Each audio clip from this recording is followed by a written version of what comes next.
All right, everybody, welcome back to another Chase Stories chat. I am joined today by my good friend Paighton. I was going to say priest, but Paighton King. Yeah, wild, right? Yeah, seriously. Oh man, that was a fun wedding. That was a fun wedding. Paighton, thank you for joining me today. No problem. I'm happy to be here. Yeah, Paighton and I know each other through an organization called Here for Kids. That's where we first met. Here for Kids does service trips. We work with at-risk youth.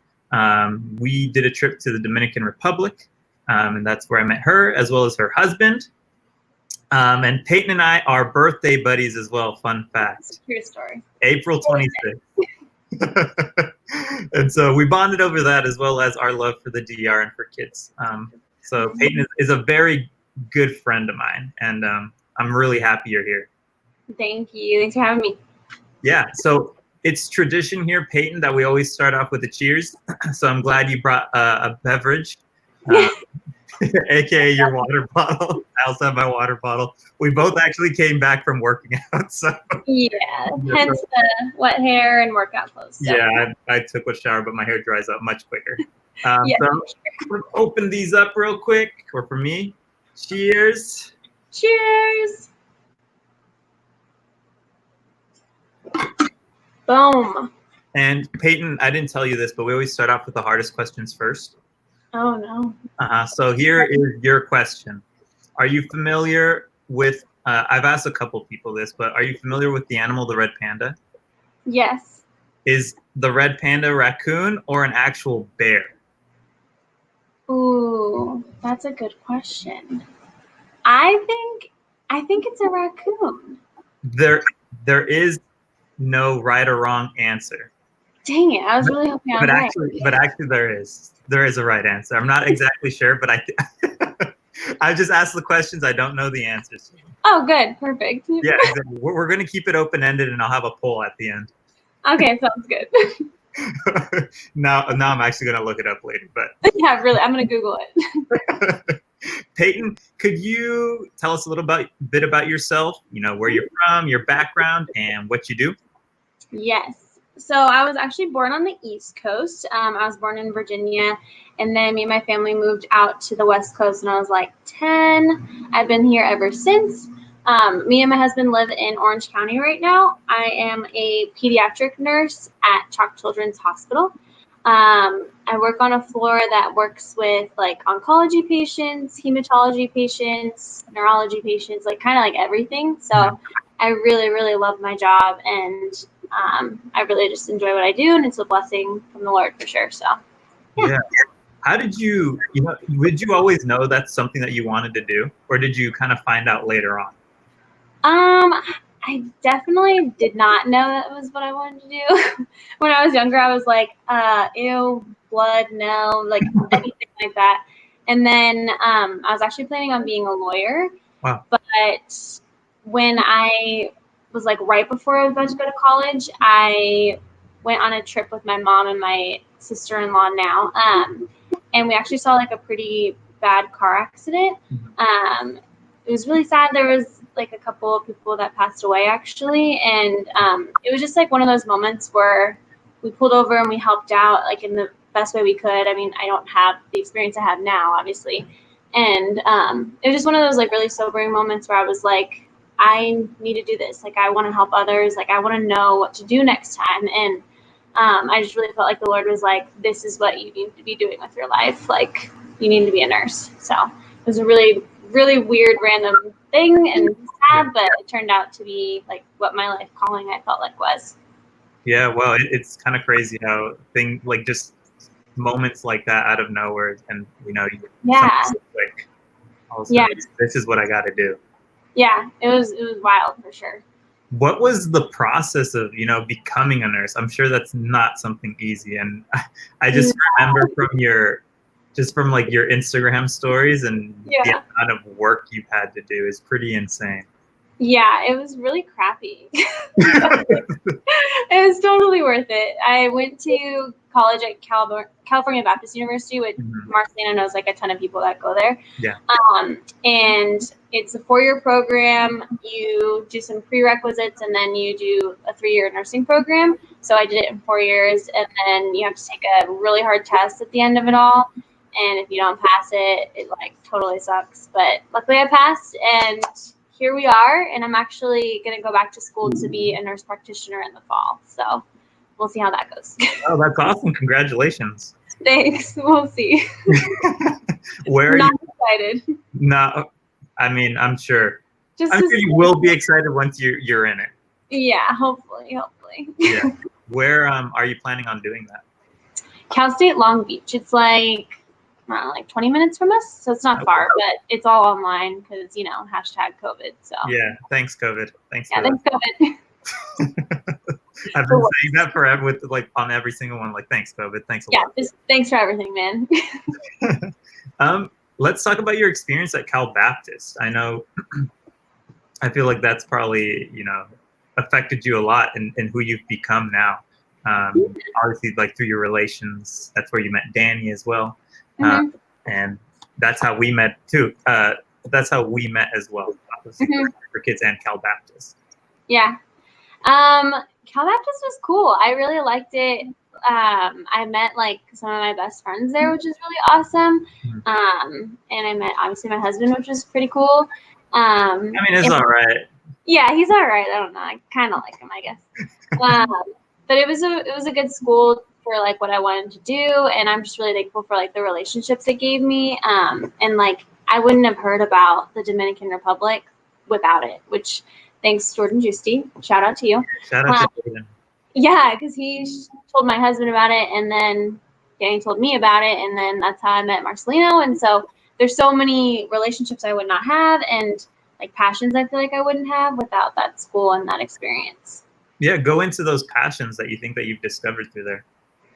I think, obviously nursing, but I think like more so just my relationships with people, and I like really, really, really love like serving people and like just getting to know them and hearing their stories is like one of my favorite things to do. But something I really, really love is the Dominican Republic, and I ultimately like became a nurse to like hopefully one day go overseas with it, whether it be like short-term trips or even long-term. Like me and Danny are really open to even like moving over there one day if like God really made it clear. But we were gonna actually go this year, but thanks again, COVID. So yeah. But yeah, I still keep in touch with like all the people over there, and like we still look for like opportunities to help in any way we can. And so one day it'd be really cool to like use the experience that I have in nursing to help over there. Yeah, totally. And they always, as you know, they always need people, especially doctors or nurses or dentists and stuff like that. Yeah. So that'd be really, really cool to be able to do that one day. Yeah, let's talk about your first trip to the DR. How many times have you gone now? 3. Yeah. 3. Okay. Let's talk about that first one. That was a really fun group, by the way. And that was such a fun group. Yeah, that was a great time. I was also, I don't think I knew anybody. No, you just like besides Jordan. Like this guy, he's cool. Besides, I think Jordan and Danny. Yeah. Danny, your husband. I didn't know anybody, which was very strange at the start, but it ended up being a great trip. Let's talk about sort of your experience on that trip. And like you said, how it really sort of created this passion for the DR and wanting to help out again. Yeah. I went on the trip, and I'm not going to lie, I was like pretty intimidated because I was going with all like collegiate athletes, and I was the only not athlete. I literally am the most clumsy and like not coordinated person in the world, but it's fine, So I was very intimidated by that, and I knew we were like going to go and like play sports with like kids, but I still was like pretty intimidated. So we went over there, and it was really like just like humbling experience and like being so out of my comfort zone, but like realizing like God can use me in like any way that I allow him to. And even though I'm not like a collegiate athlete, like I really felt like he did use me on that trip. And there's one kid in particular, his name is Luis. I actually ended up sponsoring him on that trip. and I still keep in touch with him and talk to him, and I've seen him 3 times now. It was supposed to be 4 this year, but yeah, he like changed my life, to be honest with you. He's a huge reason why I stuck with nursing school. He's a huge reason why I keep going back to the DR. Just like being a part of his life and seeing how hard his life was, and how much he like lacks in his life, and like how easy it is for us to get those things in the US. And like I mean, his parents, you know, he doesn't have great parents. He is an orphan. You know what I mean? Like they live in a third world country. And there's one moment in particular that I'll share with you. I'm sure you remember. It was at the like farewell bonfire party. Yeah. And it's like a party that they had to say goodbye to all the service trip team members that came over. And I gave him my water bottle as like a, I don't know, goodbye gift, remember me, whatever.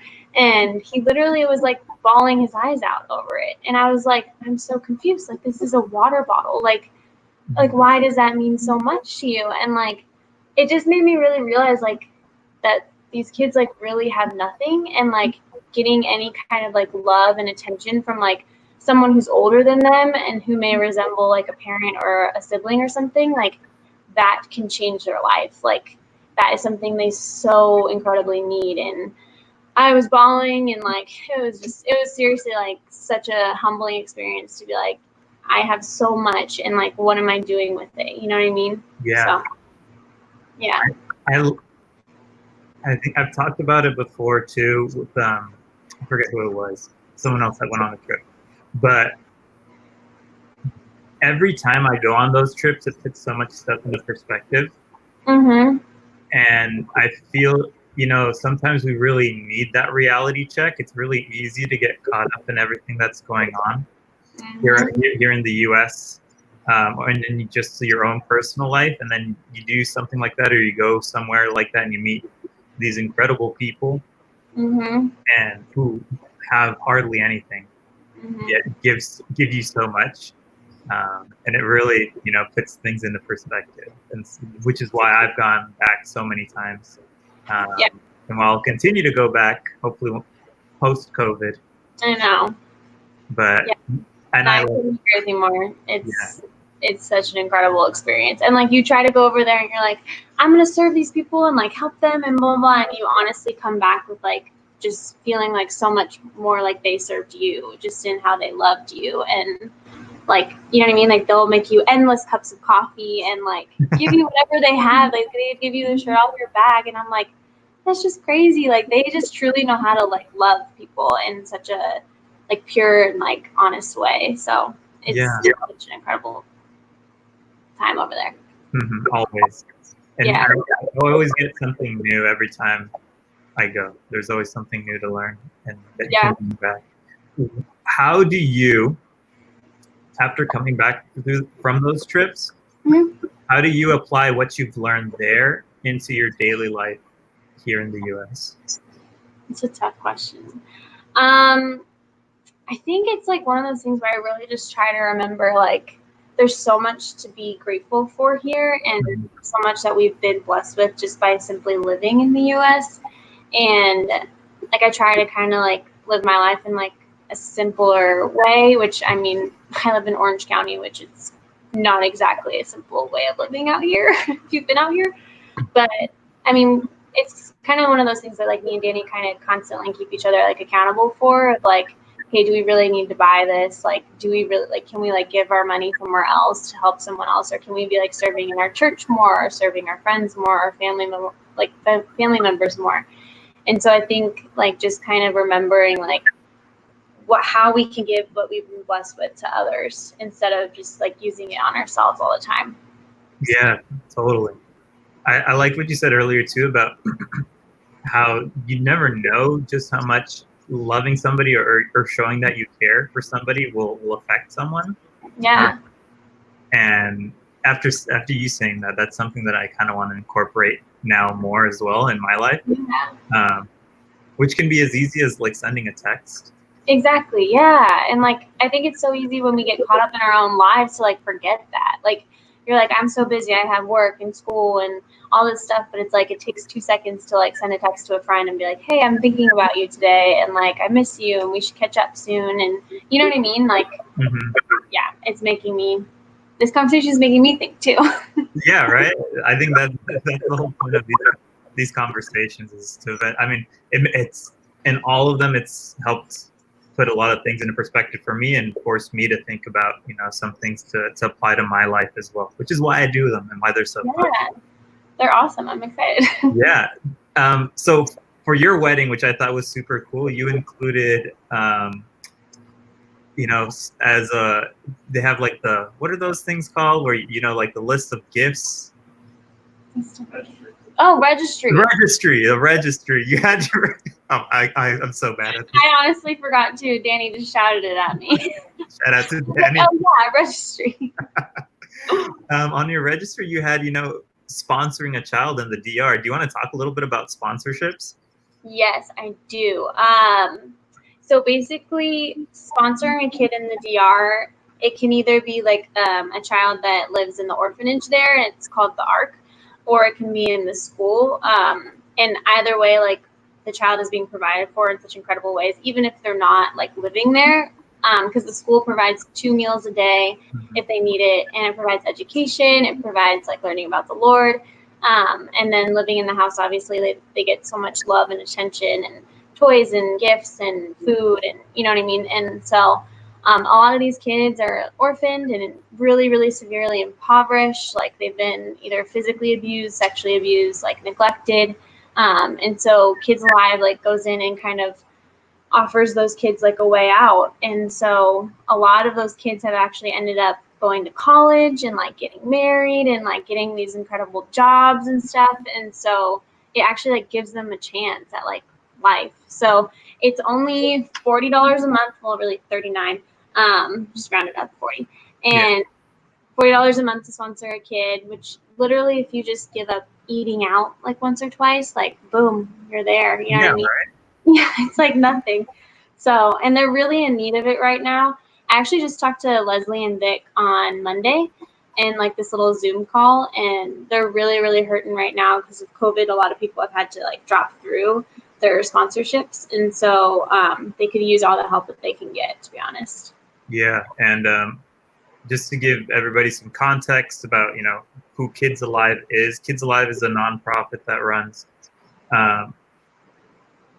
schools as well as sort of like children's homes throughout the world, actually. And like Paighton said, it's been through the sponsorships and it helps provide food and stability for a lot of these kids. And it has been really cool. And I've seen a lot of these kids. I met them as they were 13-year-olds when I was 2015, and now it's 2020, and they're all 18 or older. And probably the coolest thing is in that the sort of model that they have. These kids, they've gone through, and they're like in the children's homes, and they end up giving back to the program as well. So they're very involved. The older kids very involved with helping out the younger kids, or they're helping out at the school, or they're just very much a part of it. And it's it's a very cool it's a very cool model, and it's awesome to see that that's how they're sort of breaking the cycle of poverty too in doing it. Definitely. Yeah. Sorry, we have no context at all to who we're sponsoring or why. It's all good. That's why I'm here. Please sponsor me if anything, and give me money as well. That was funny. Yeah, I suck at giving context. It's okay. Got you. Paighton, let's talk a little bit more about nursing. So what have been, doing that, what have been some of the hardest parts about it, and some of the best parts as well? I would say hardest part is, obviously like death is very hard.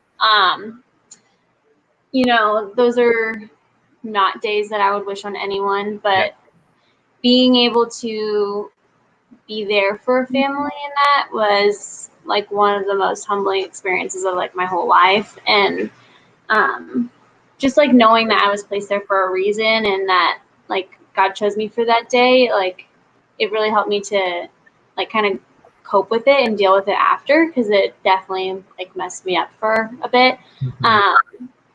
But I can't imagine like what that family went through, and so just being able to like hold them and comfort them while they're crying or going to the funeral, like that all meant something, I like to think. And I'm really grateful that like I was able to be that person that was there for them that day, and because we all kind of knew it was coming in this particular situation. And I think that they really were grateful to all the nurses and doctors that were there that day, because we all like prayed together and cried together and just mourned the loss of this little girl together. And so I think that is probably the hardest part of my job. And also working with our oncology kids is really hard, which is cancer for anyone that doesn't know medical stuff. They're, they get really sick, and, sometimes they pass away as well. But those kids are really resilient, and they're fighters, and they're sassy and funny, and I have loved taking care of them and like just being a part of their journey to the goal is being cancer free.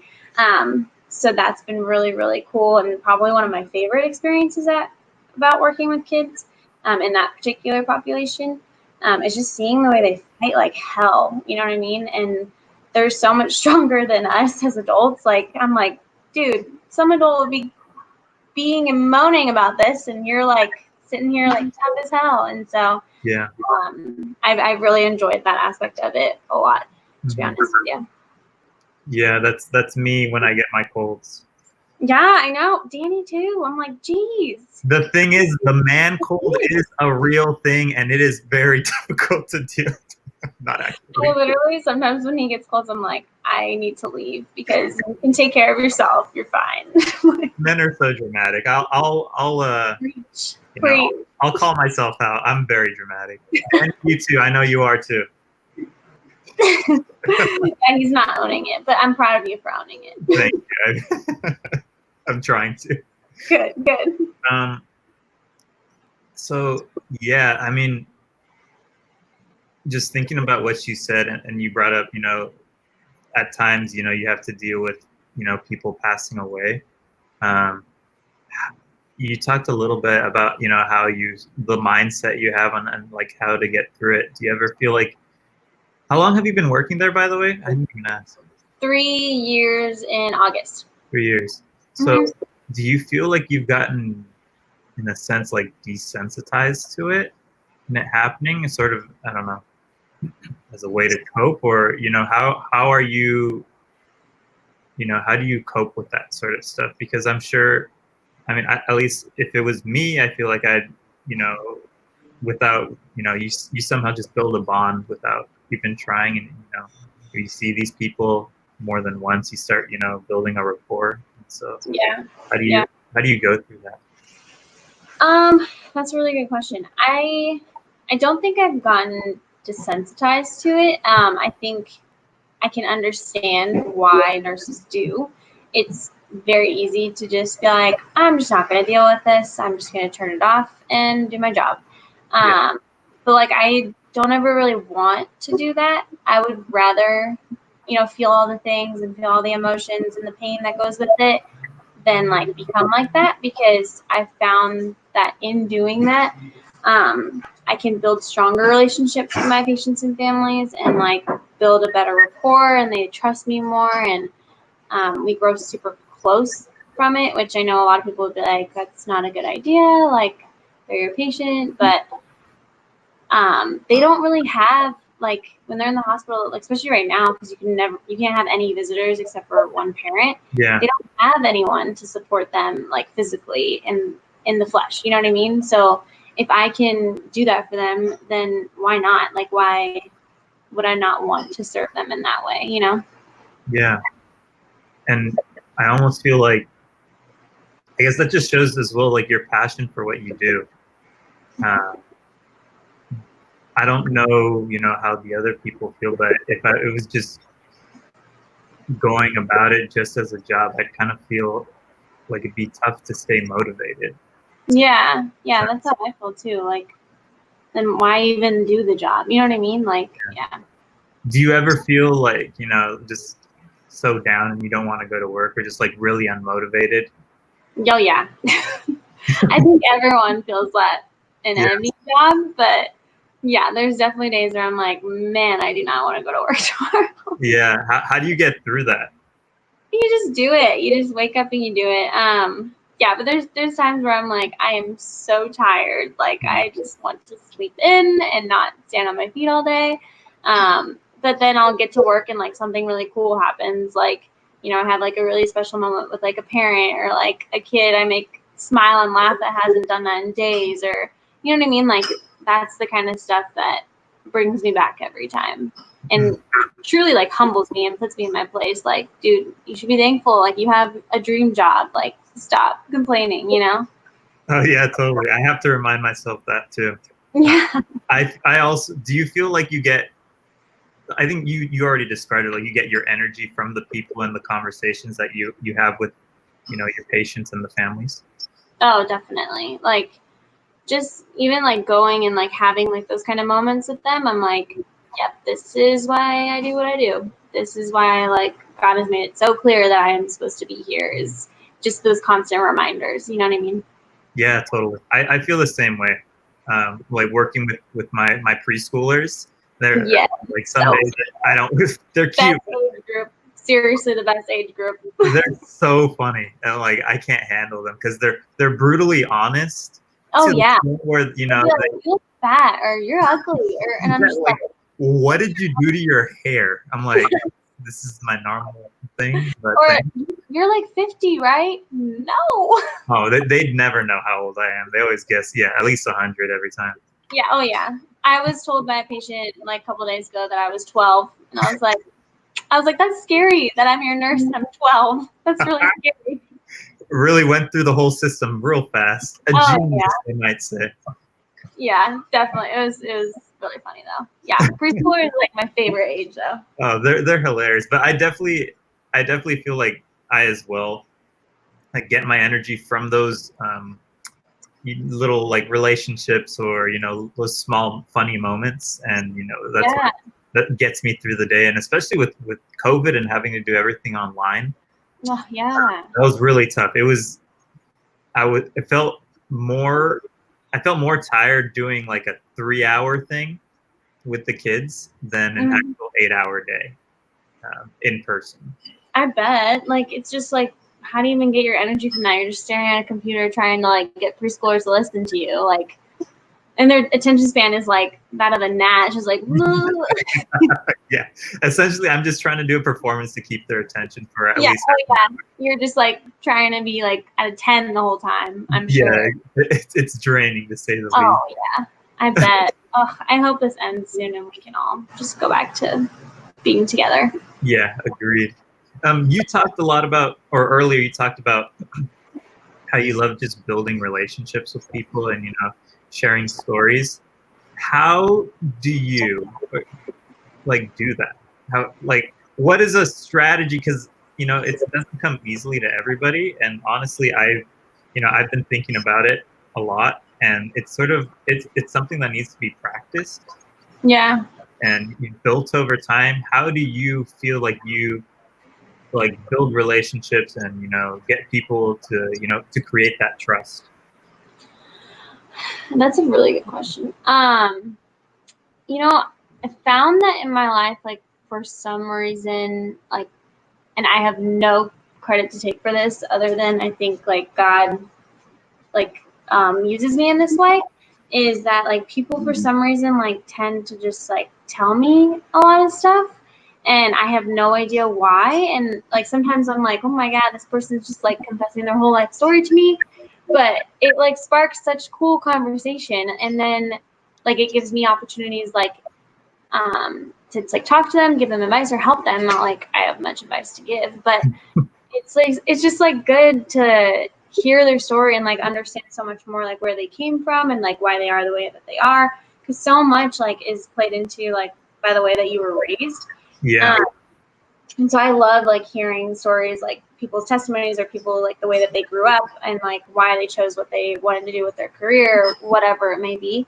So I think it's just like being willing to be vulnerable with people and like, because if you find that someone's sharing with you, like it's an opportunity for you to share too, or else they're going to be like, oh, I feel so uncomfortable because they're just like, yeah, and nodding their head, but like they're not, being vulnerable back, or else it's kind of awkward. Yeah, totally. No, that's how, as I've been sort of reflecting on my relationships and how I've built those over time, it's definitely the vulnerability piece. Which is like something that happened to us in the DR. Is like we both were just like, oh, let me just tell you my whole life story, and there you go. You know what I mean? Immediate friends. Oh yeah, and yeah, on those trips, and for people that don't know and haven't been on a trip there, like there is a day where everybody gets a chance to sort of share their testimony, their life story, and you can share as much as you want or as little as you want. But it's a very powerful moment to be vulnerable, especially if you don't know a lot of these people. But it really creates strong bonds really fast. Oh, totally. Which I've talked with a couple other people just about traveling in general and being in a new place where you don't know anybody except maybe you're hanging in a hostel or a hotel, and you're meeting, you all might like be with other foreigners, and you all come together and you have that shared experience, and people are just willing to be more vulnerable in that way. And totally. Then you bypass that sort of layer of hey, how are you? Good. Okay, cool. Yeah, exactly. The fluff, I like to call it. Oh yeah, all the fluff. You get right to the nitty gritty. Yeah, which I think it's great, and it makes those relationships that much more fulfilling, if anything. Yeah, I couldn't agree with you more. Yeah, Paighton, let's go into maybe just like some tough stuff that we've gone through in life. I know that growing up you had some tough experiences, and how did you get through that, and how has it made you the person you are today? Yeah. So I'll share just like one of them is my like hardest experience that I've gone through, or maybe just not the hardest, but like the most that affected me. Yeah. And like made me who I am today, I like to think. I always like grew up in the church and like was raised a Christian, and which I'm sure like a lot of people like at Cal Baptist or on those trips have same thing. But my dad was a pastor, and we always he was always a pastor like ever since I was little, and we ended up moving out here for him to continue to be a pastor in California from Virginia. And it was like hard kind of from like the moment we got here, which it really felt like honestly like an affirmation that like we are supposed to be here, because sometimes like I feel like God really puts a lot of obstacles in your life to like test you, but like also so you can build like a stronger story to tell people and like foundation and like trust in him. So it was really hard on my dad, I think, from like the moment we got here. Like we filed bankruptcy, like my brother was diagnosed with epilepsy. Like there were just so many different things that I think really affected him as a father and husband, and like made him think he wasn't like a good provider or a good like protector of his kids and of his wife. And so I think that plays into a lot of what happens like further along in this story. Yeah. Just to like give context to people. So basically my brother and I like returned from a missions trip probably when I was like 15, I think. And we found that it was just my mom living at home now, and that my dad had actually like moved out. And we found out that my father had cheated on my mom, and that he was like no longer living with us. And he struggled with like a lot of like emotional and like mental issues, I kind of think my dad did. Because I don't know, I just think he kind of struggled with like depression and anxiety, and but didn't like seek help for it really. Because I am all for mental health and like taking care of your mental health, because it really, really can take a toll on you if you don't. And I think that's part part of the problem to this as well. So he ended up moving out, and he actually filed for divorce against my mom, even though my mom was willing to like work it out and work through it. And like my mom to this day is like still my hero. Like she's an angel. She's literally the strongest woman I've ever met in my life. Mhm. If I could be like half as great as her, that'd be cool. And so he filed for divorce against my mom, and he was still working in the church though, and he was still a pastor. And it's very interesting because he's still a pastor to this day. And it's just something that I've never really been able to like wrap my head around. Yeah.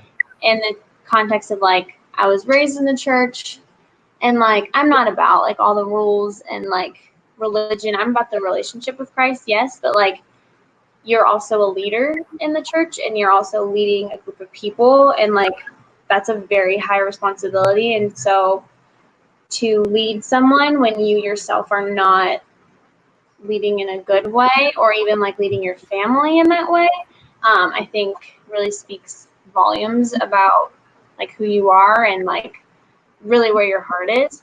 Yeah. And so my dad just kind of like, he just messed up a lot. Like he stayed a pastor, and like he's dating women in his church. He's now about to marry a woman in his church. And he just, yeah, he didn't like support us really anymore. So my mom and me almost like lost the house we were living in. And it just like forced me to grow up like super fast. Like one day I was like an awkward preteen that like just didn't really know what was going on and had the best family in the world. And then the next day, like my family went to crap, and I had to like kind of help my mom. Like, so I ended up getting a job and like helping her pay for stuff. And we were like, able to stay in the house, which was really cool. God provided so incredibly in that time. And like I paid for college and all these different things. And it was really all the Lord that we were able to do that. But I think that experience of like my dad cheating, my dad filing for divorce, my dad like still being a pastor, and like having to see him preach all these things that he wasn't actually living out, it really made me like angry and bitter towards the church. Yeah. It really made me angry and bitter towards pastors, and like just being like, what are you hiding? Like, you must be hiding something. Like, you're probably cheating on your wife. Like, to every pastor I watched, and I was like, that's not a good way to live either.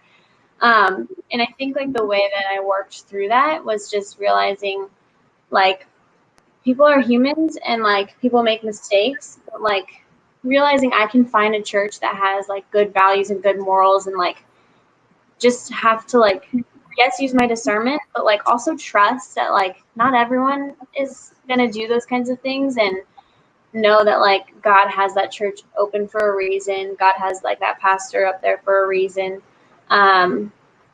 But yeah, I mean, as of now, like my relationship with my dad, I'll share a little bit about, is pretty much the same. It's not super great. It's like, I don't know. I don't know. I try really hard to like not be bitter, and to kind of give him not the benefit of the doubt, but like more understanding and like Yeah. context of the situation, which is why I shared all this stuff before.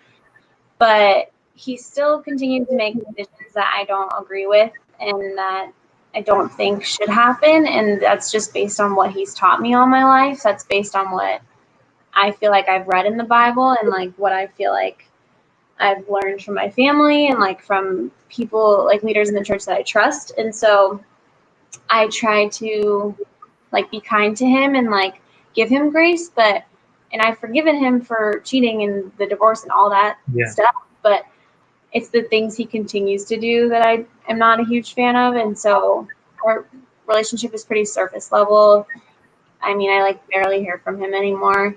And he's like getting married and has like this whole other family now, which I feel like I've dealt with, to be honest with you. And I'm not like really sad anymore, because I've learned in life, like you really have to be willing to like understand that you can love someone from far away without allowing them to hurt you.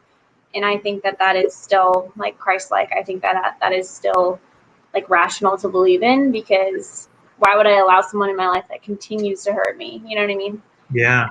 Yeah. So I can see, I mean, if I were to, have like a similar situation, I know it'd probably be very hard for me too to be able to forgive them and also be very bitter. Yeah, And I think it's really, it's super important. And I think it's, you know, kudos to you and the growth that and the work that you've put in yourself that, you've been able to forgive. Because, holding that in, like after, it just continues to gnaw at you. totally. And Yeah. that you're, I like what you said, like you're able to love from afar. Yeah. I think that's super important. And, Didn't get there overnight though. yeah, of course. I'm sure there's a lot of, Took a while. yeah, lots of steps that you have to take. Yeah. And I definitely I had the moments where I was not the greatest person and was and still can be like at times angry, but I think right after I was very angry and very bitter and making a lot of poor decisions in high school. But I think that is honestly what led me to the Lord and made my relationship with the Lord so much stronger, is going through that and becoming a crappy person and then realizing I was a crappy person and wanting to not be. Yeah, it's the whole process. Would you have changed anything about your story? No. Mm-mm. If you asked me that, I don't know, when I was younger, I would have said, yeah, it would have been nice to have a dad around.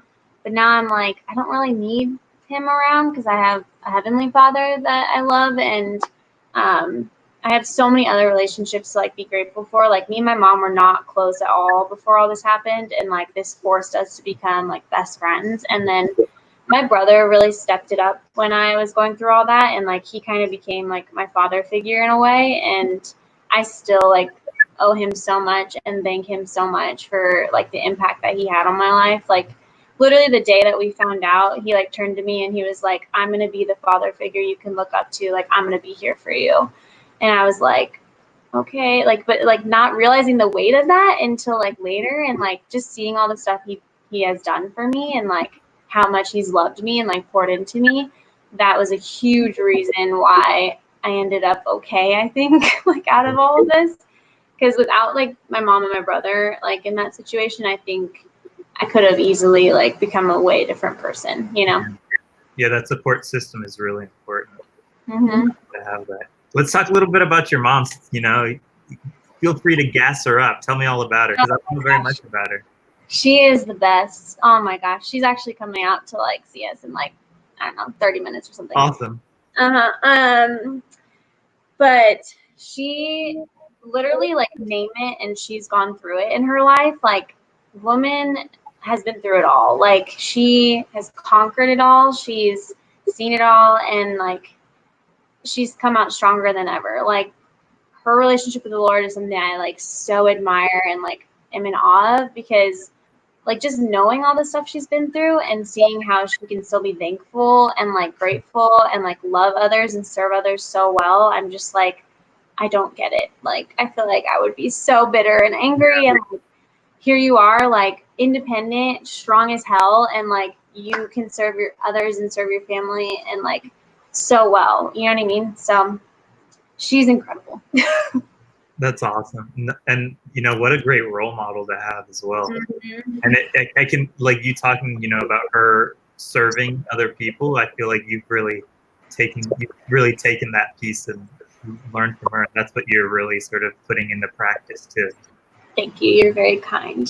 No, I mean, I see it. I see it all the time. I mean, not all the time because I don't see you all the time, but I've definitely seen it, and it's cool to hear. That's that's kind of where you got it from. You saw your mom and you learned a lot from her, and you're applying it to your life too. Yeah. Thank you. You're very kind. Yeah, of course. Let's talk actually while on the topic of service. What's so great about it? That's a good question. I truly think that serving others is it honestly is life changing, because you get so much more out of it than that person does, which seems like a selfish thing, and that's not the intention of it at all. And that's not like why I do it or anyone that I know does it. But like you just walk away from that and you're like, that felt really good. Like that, like just seeing their reaction and like their heart and like how excited they got about like whatever you did is like, it just, you're just like, wow, like that makes me want to do it all over again, which is not a reason to do it. Like the Lord even says like in the Bible, like, okay, don't serve in front of others, like do it in a quiet place. Like don't brag about it, because then that defeats the whole purpose. Yeah. But, I mean, that's just one of the many reasons that it's amazing. But I mean, it just shows like Christ's love for us. Like if you can serve others in the same way that Christ did, like it can radically change someone's life. I mean, like imagine if someone's having a horrible day and like, I mean, who knows, maybe they're even having like super like dark thoughts or like, you know, going through a lot like with their mental health, and like they were going to make a decision later that day to like end their life or something. And you could be that person to be like, hey, how are you? Like, how can I help you? Like, you want to hang out? You want to grab a cup of coffee? And like, boom, right there. Like that changes their whole course of life. And like, granted, that's a very grand thing that like might not happen to you ever, but that's just like one of the many reasons why like you should always be kind to others and like love others, because you really don't know what they're going through or like what's going on in their head, you know? Yeah, and you never know how how you can really impact someone else's life. Yeah. And when I think of serving, I think of this idea. It's so easy, especially in our society, and this idea of like take, I need more. Yeah. Take, continuing that.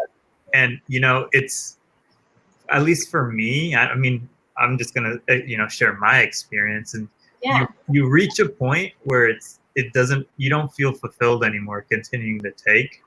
Yeah. And you're going through life like that, and just trying to take the next step. And at times, I mean, in certain job situations, like you essentially just have to like step on other people to get to the top. Yeah. And if you don't have that giving piece, I feel, at least for me, I feel very unfulfilled. Yeah. And life can get kind of, you get caught up, and then you just kind of forget about everything, and you become very narrow-minded. Being able to serve others, and being able to give, whether it's your time, your money, or your talents, is super important. And like you said, like you never know how it can really truly affect other people's lives. Totally. And like we live in such a society that's like so entitled, and like you owe me this and I deserve this, and like to go against the grain of that, and like I mean, granted, we are all guilty of at some point, but like to try to go against the grain of that, like makes people be like, why are you like that? Like, what's wrong with you? Like, tell me about that. You know, it makes people curious, and like maybe that'll create some positive change in their life too, you know? Yeah, totally. I mean, it's a movement in a sense. I mean, once you start giving, your friends and peers start seeing that. They're like, oh yeah, but like, and you see you get. I mean, for me, like I get so much joy from doing those sorts of trips, or spending my time working in whatever after school program, or even like taking pictures for like family members. I took pictures of my cousin for their wedding, and I like being able to give my talents in that sense too. Yeah. Was super special. So if people are sort of like feeling empty in a sense, like maybe try that, serving, or your time, talents, and money. And it is an incredible feeling. Totally. I love that. Yeah. So Paighton, do you have, let's see, this is your chance to put in some plugs. How can we, the people listening, and myself, best support you and Danny and Kiwi? That's Kiwi, my dog. Kiwi's the dog. Super cute. They just got a nice little fruit on the side that they take care of. Yeah, it's just casually sleeping right next to me. How can we best support you? I think what you're doing, Marcelino, is like super cool with like doing these stories and like wanting to share people's just life experiences and like gathering all of that and like putting it together. Like that's so freaking cool. So that's supporting me, because I want to hear those stories too. And like I want to be in support of what you're doing because it's awesome. So give yourself freaking kudos. Thank you. So I think what you're doing is awesome, and I think just hearing people's experience is gonna like spark positive thoughts and like positive change, and so that supports me seriously. And the only other thing I would say is like go check out Kids Alive. Yes, I will definitely add that as well. They do have a website, Kids Alive. Is it kids.com or .org? .org. .org, yeah. And I'll include it as well in the thumbnail so that people can go. And if anybody needs, wants to ask questions about sponsoring kids over there, you can reach out to me. I'd be more than happy. Or Paighton. Yeah, Paighton. What's the best way to reach out to you? You can just slide in my DMs, man. Slide in the DMs. Yeah, just tag my Insta or something. I don't know. Danny makes sure to check them every time. So no. He's gonna be like, "What did you just do?" Oh my gosh, he just opened up a can of worms. What's your Instagram? How can people reach out to you? It's at Paighton Lorraine. Good luck spelling it. No, I'm just kidding. It's right there on the screen. Paighton Lorraine. And I'll include that as well. Cool. Sweet. Paighton, thank you so much for your time. I really appreciate it. It was a nice little catch up. You're awesome for doing this. I can't wait to watch them all. I know. Oh my gosh. There's a lot so far. We've got 10. I think you're either the 10th or 11th person. What? Yeah. Wait, so are you gonna like post them everywhere or what's yeah, okay, cool. The plan is, if you haven't checked it out, chasestories.com is my website where I'll be posting them. They'll be on there on YouTube, and I'm also considering making it into sort of like a podcast form since we've got the audio. That's smart. If you don't want to watch the video and see our beautiful faces, you can just listen to our annoying voices. Don't you hate listening to your voice back? You're like, God, I'm annoying. It is the worst, and I'm sure a lot of people have that sentiment too, unless you have like a radio voice. I always sound really watch this and be like, gosh, you're annoying. Like, stop everything you're doing. Fine, whatever. Seriously. But yeah, Paighton, thank you again. It was so great to talk to you. Thank you for having me. And I really appreciate you just, always being super open and sharing and always reaching out to people. Thank you. You're the best for doing this. Seriously. You are. My birthday buddy, Marcel and P. Dizzle. It is up. Yep. All right. Have a good one, Paighton. I'll talk to you soon. All right. You too. Bye. Bye. Thank you for tuning into Chase Stories Chats. If you enjoyed and want to find more, follow along at Chase Stories on Instagram, Twitter, YouTube, and let me know what you thought of the chat. And if you'd like to be involved, please reach out through chasestories.com. Thanks!